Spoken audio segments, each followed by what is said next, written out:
Berada di daerah terpencil, pondok milik petani di Musi Banyuasin terbakar akibat racun nyamuk. Akibatnya 2 petani yaitu ayah dan anak tewas di lokasi kejadian.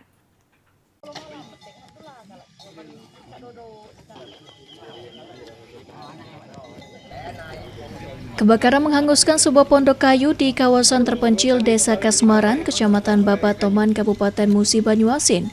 Dalam peristiwa ini, 2 orang petani ditemukan meninggal dunia di dalam pondok yang terbakar, yakni JN 70 tahun dan anaknya MN berusia 30 tahun, warga Desa Ulak Teberau, Kecamatan Lawang Wetan. Lokasi pondok yang berada sekitar 3 km dari permukiman warga membuat proses penanganan menjadi terkendala, karena akses menuju lokasi hanya bisa dilalui menggunakan sepeda motor atau berjalan kaki. Polisi yang melakukan olah tempat kejadian perkara menduga kebakaran dipicu oleh racun nyamuk bakar yang digunakan korban saat beristirahat. Setelah Polsek Babatoman melakukan olah TKP dan berdasarkan keterangan Kapolsek Babatoman Ibtu Faisal Muhammad, kebakaran diduga disebabkan oleh racun nyamuk bakar. Baik, terima kasih. Hari ini perlu kami sampaikan bahwa kejadian itu memang benar terjadi, tepatnya di Desa Kasmaran, Dusun 3 Kasmaran, Kecamatan Babatoman.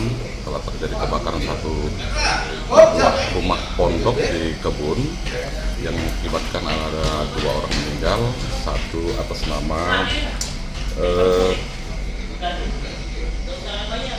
Jamiran bin Wagiran umur 70 tahun dan 1 orang anaknya atas nama Mujahirin umur 30 tahun.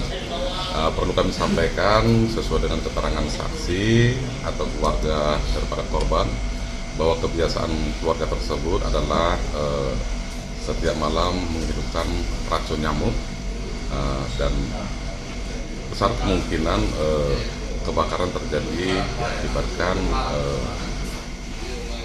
api yang berasal dari racun nyamuk.